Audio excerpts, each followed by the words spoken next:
Mwiriwe inshuti zacu, mfite imyaka 12, nitwa Chance Far, mfite imyaka 12, ndi mu Canada, ndi East African, kandi uyu munsi nshaka kubabwira kuri topic wakunda, kandi ni topic ivuga kuri machine learning. Tugiye kwivugaho ukuntu ikora ibyo byose. Ndi kumwe na Shania, agiye kubipresenta.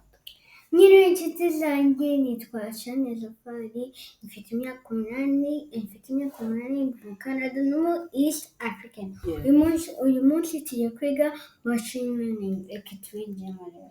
Ubwo tugiye kuvuga machine learning ivuze iki, tugiye kubivuga ibyo. Ubwo navuga ko machine learning ivuga ukuntu navuga hari igihe na ChatGPT ibonye cyangwa na wabona yo iri na Copilot cyangwa na Gemini. Izo zose iyo uri no kuzivugana nazo, iyo uzi kuvugana nazo, icyo uvuga cyaje cyose kitazikwigiraho gake gake gutyo.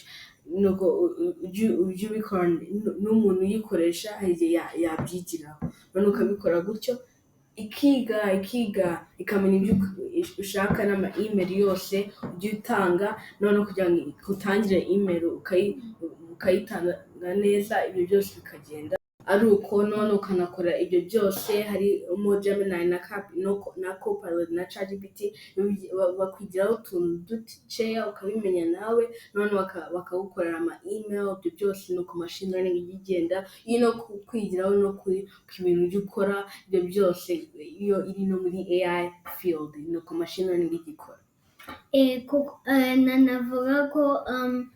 Nanavuga ko machine learning, katuvuge example, ndi machine learning, Shani ni umuntu nyine, ari model ya machine learning ariyo yose. Tukavuga ngo ntabwo njyewe nzi icyo computer ikora, Shani akaba ari kubivugaho, njyewe nakaba ndi kumva nuko nyine ChatGPT nabikora igikumva n'umuntu, ariko ari na technology ya AI ikahita izahora ibigukorera gake gake. Kandi navuga ko iyo iri kubivuga nyine iri gufata mu mutwe byose, birimo gufata mu mutwe ibyo bintu byose.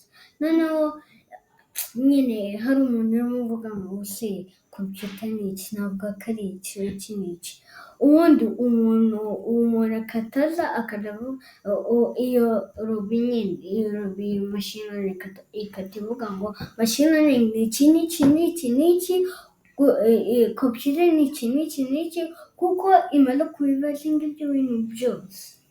Ubwo nuko ikora muri machine learning, ikagufasha mu bintu byose, none ikagufasha no mu bintu byose iri no kuyiga. Hari na ChatGPT iri kukwigisha gake gake, nuko igenda. Kandi iyo uri no kubikora ihora iri kumva mu byo ari byose. Kandi hari abantu bavuga ngo ibizi data yose, ariko ibizi data yose ariko itazi kuri wowe neza. Uhita ikwigira buri kanya gake gake, ikakwigira none ukabimenya gake gake, ari uko bigenda. Ubwo murakoze kureba iyi video. Love you guys, kandi mwibagirwe gukora like and subscribe. Bye.